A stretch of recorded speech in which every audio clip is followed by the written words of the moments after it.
This is the Funyun production line.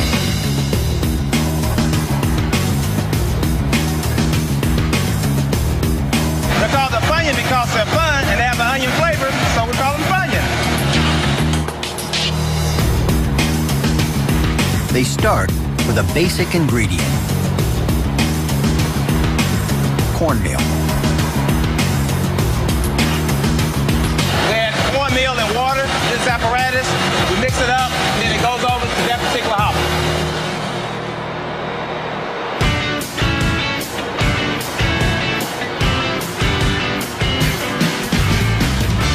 Let me show you how we make a Funyun. We have cornmeal and water coming from that hopper through an extruder that forces through the die. It creates a popcorn effect that turns into a Funyun. This is what's called the extrusion process. Inside this machine, the cornmeal and water are heated and kneaded along a central screw. Under pressure, the water stays liquid, but as the product is forced out through the die, it hits a lower atmospheric pressure and flash expands, causing the dough to puff up and cook instantaneously.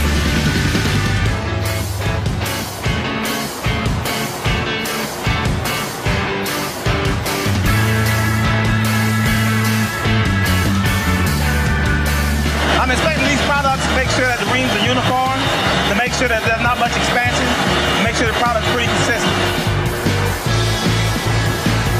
After we fry them, add the seasoning, then it's a Funyun. Prior to frying, they'll call it polette.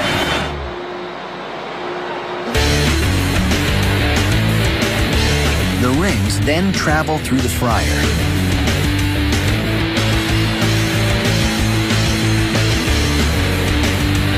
And into the drum, where a salt and onion mix gives the Funyun its flavor.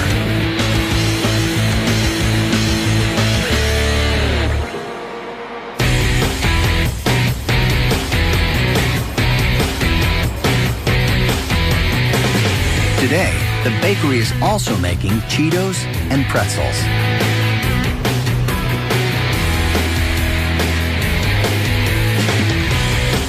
In total, another 3.8 million bags of chips headed out the door for the 4th of July holiday.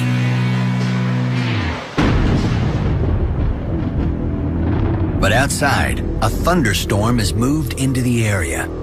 Main propulsive. Here we go. Come on, let's go. All right.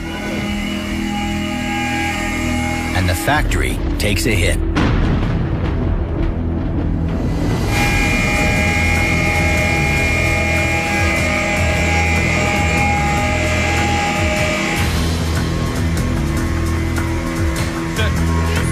Go ahead, take somebody upstairs and get all the drives reset. Okay?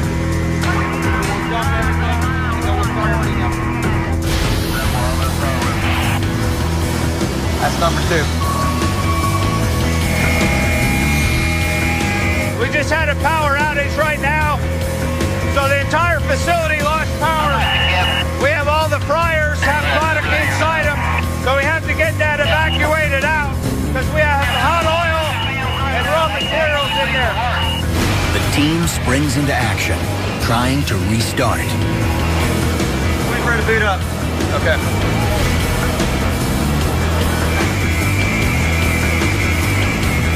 But this storm ain't done.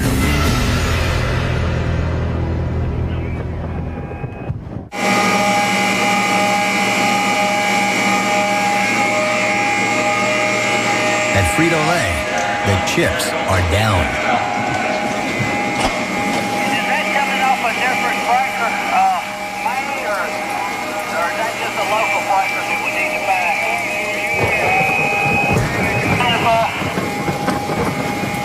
The main power coming into the plant has taken a few lightning strikes. We've been on the phone with our power company. They're rolling to us right now, and their trucks to try to help us recover.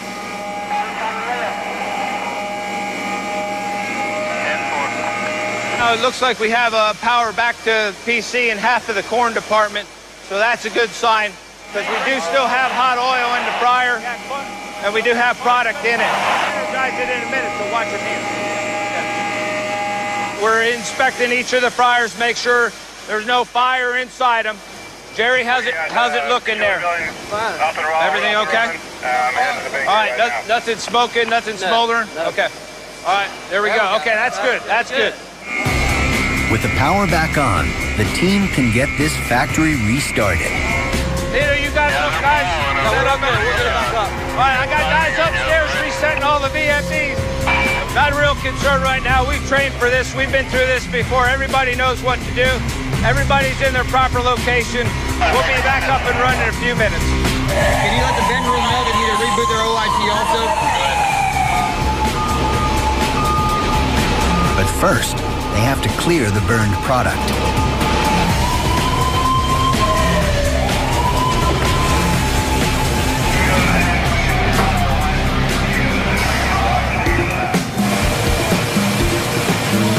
This right here is the chips coming out of the fryer. We've been down for roughly 11 minutes. You can see they're oily and they're burnt. We're going to throw these away, reset everything, and we'll be right back up. I want to get everything cleared out of the oven. As soon as we get everything up, reset upstairs, I want everything out of the fryers and everything out of the oven.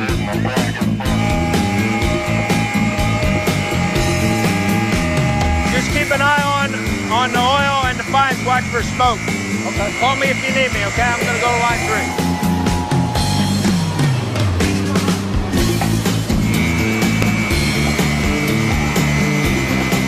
Work, Frito.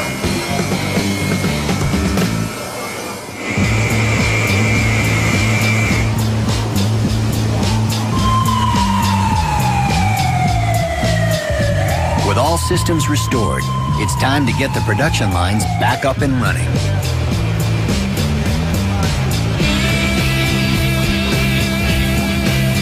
Both channels of radios in the facility, different groups on different things. We've got to communicate back and forth before we start anything up.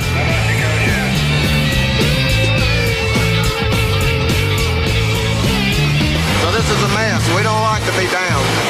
You can't run 1 million pounds a day if you ain't running. Okay, you have guys on it right now? Yeah, got right. it. Okay. Coming up. Bag maker's okay? Yeah, we got the air back going on. We do have air coming from the core plant, so you should be good here in a little bit. Okay. Is it all cleared out, ready to go? Cleared out. We're going to make sure the oven's working. Okay, everything else is running, air, conveyors, good to go. We just need to make sure the boilers are fired, ready to go.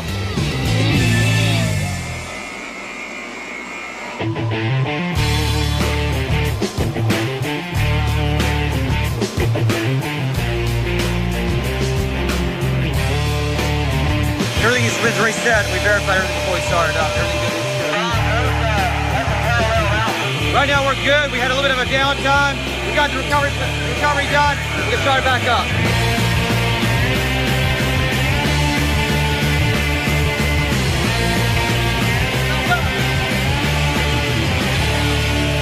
The other minutes that we've been down, it means we've got to make sure that every chip we run gets in the bag. It means we lost some production. We'll make it up though. All in a day's work. The teams lost valuable time. With only 1 day left to deliver for the 4th of July push, they head into overdrive.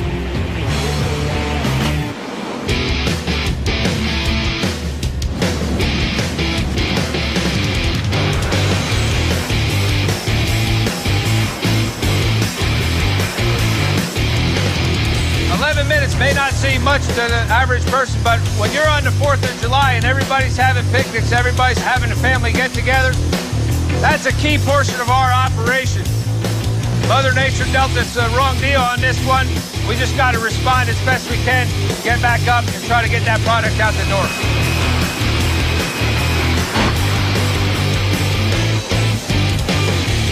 By day's end, they're back on schedule.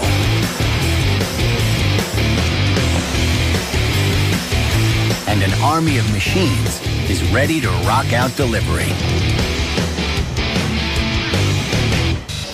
This is the Frito-Lay warehouse.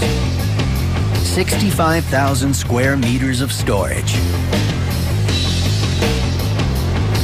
Okay, so it'll extend the runtime till 7 p.m. tonight? Great. All right, great. We can handle that. Thanks. It's up to the warehouse crew to get the product from the factory to the customer. They're back up and running, and they're production is going to be able to meet our demands and get our product out on time. Our power didn't go out, so we're good. And there's a mechanical army primed for action.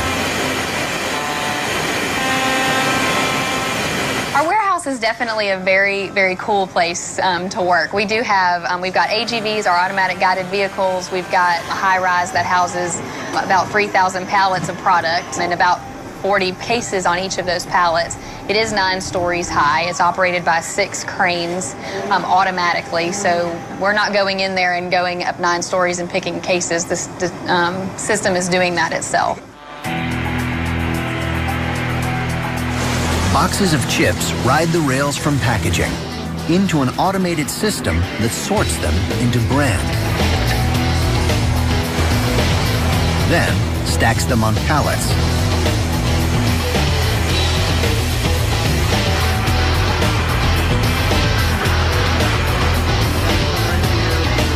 AGVs transport the pallets to the high-rise storage area, where a scanner checks the barcodes, then whisks them onto storage racks soaring 9 stories high. Now the system picks product to fill orders. This happens 2 ways. Large quantities of single product headed for distribution centers get pulled and loaded into trucks. But Perry also assembles smaller mixed orders designed for delivery direct to the supermarket. For this, they use a team of hand pickers. The pickers use a voice picking system. The truck that's being loaded, its order is sent to this system. The order is then read, if you will, to the picker over the headset. The picker is told to pick a certain quantity of a certain SKU. They pick that item and they respond back to the system telling them that they got it, that they picked that item. They have to get used to it and it has to get used to them. It has to learn their voice as much as they have to learn how to listen to it. Because it does do voice recognition. They have a lot of different commands that they can speak to it and it has to know what they are saying. The mixed loads travel a conveyor direct to the loading area, where a machine feeds the boxes into the trucks. This is the T-Rex, and basically it's called a T-Rex because you can see that the head of it essentially moves up and down, and it helps the loader get the cases onto the trailer without causing major stress and strain, and is also very delicate with the boxes.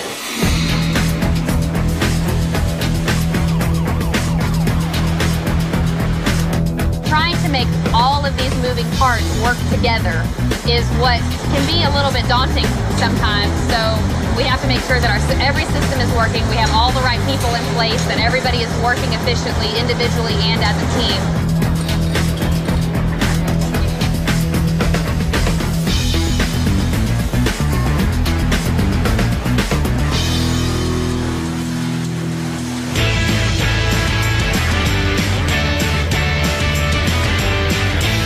This snack-making metropolis has 1 night left to make the holiday orders.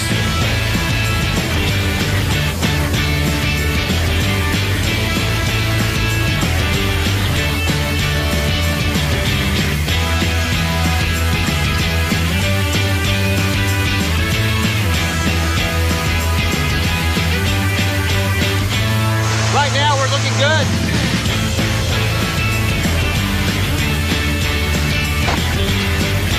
Making a lot of chips.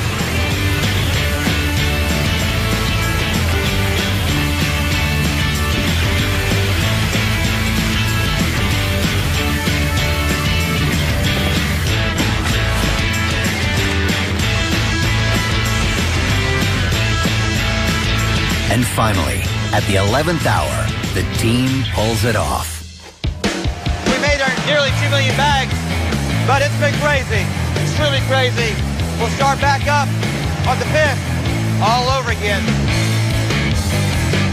It's finally a little bit quiet here after a hectic holiday season. Well, we shipped out about 1.5 million cases over the 4th of July, about 10% of all of Frito-Lay's volume, so huge volume.